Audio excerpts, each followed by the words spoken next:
Okay.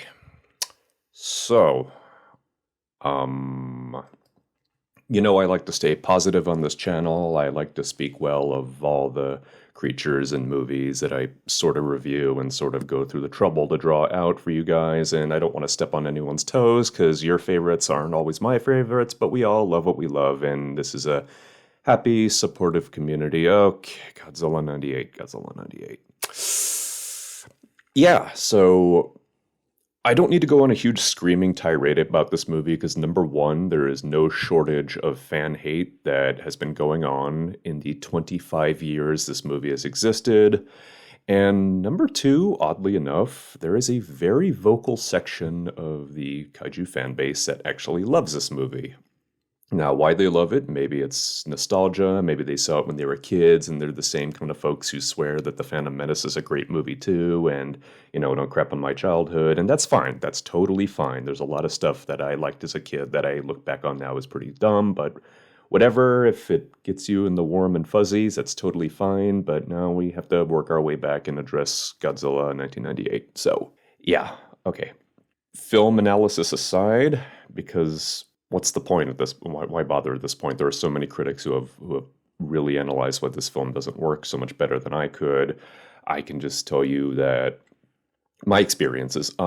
Yeah, so obviously Godzilla, lifelong Godzilla fan. 25 years ago, I was pretty excited when this movie was announced. I totally bought into the huge marketing campaign. It was very well done. I was gung-ho. I was really, really interested in seeing this. I did not see it opening day, and my first reveal of the monster was spoiled by a documentary that I think was hosted by Harry Shearer, who's awesome.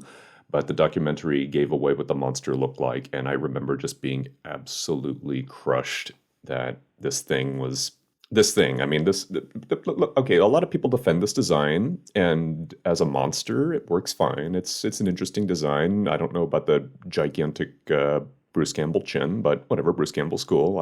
Bruce Campbell versus Godzilla is something I would pay to see. I'm sorry. Okay, where was I? Yeah, this thing. So, okay, so I was pretty bummed out about the design, but that's it happens. It's serviceable, and then I went and saw the movie itself, and yeah, yeah. And I wanted to like this movie. I remember really, really wanting to like this movie. I would watch it a few times afterwards and just see if it would grow on me because I was a huge Godzilla fan, and Godzilla fans were desperate for Godzilla to finally be accepted by mainstream audiences. We love Godzilla. We wanted people to finally think Godzilla was cool, and this movie did not do that.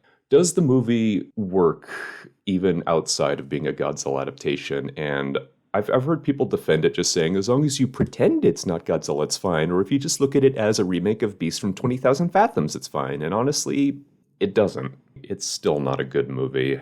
There are parts of it that are downright painful to get through. I hate Matthew Broderick in this movie. I hate Maria Patillo, and a lot of the other actors who are much more competent are still just working with garbage material. You really can't expect them to spin gold out of a really piece of crap story.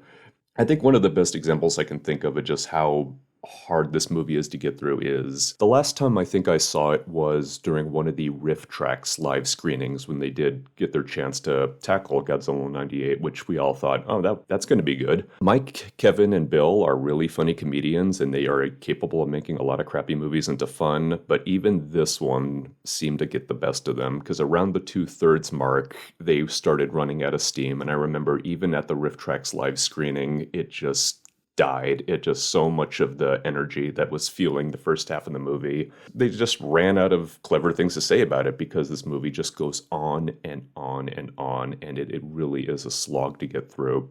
It's kind of like the movie Van Helsing, where it is a big, dumb monster movie adaptation, and you would be more forgiving of its faults and even just kind of accept it as a dumb popcorn movie, except for the fact that it stays well beyond its welcome and just goes on and on and on until the point where you actively hate it. Now, what could we say in Zilla's defense? I think the post 1998 career of Zilla is actually much better than the movie itself. The animated series is one of the things that Godzilla fans do openly praise, was something good did come out of this movie, and that was the short-lived but enjoyable cartoon series, which did a much better job of adapting the Godzilla material using this new design. And speaking of dumb things that people like a lot, even though not everyone else does, I actually am a huge fan of Godzilla Final Wars. Zilla's appearance in that movie, even if it was a great big middle finger to Devlin, what the hell, I still get a laugh out of that. So Zilla still exists in this strange balance between extreme hate from the people who were still disappointed 25 years ago and the people who still have a lot of fond memories. If you love it, that's totally fine. Like it or hate it, this thing is still technically Godzilla. This is still a Godzilla movie, and whatever you want to make of it is entirely up to you as the fan. So there you go. As for me, I had fun drawing it, so there's that. Yeah, so okay.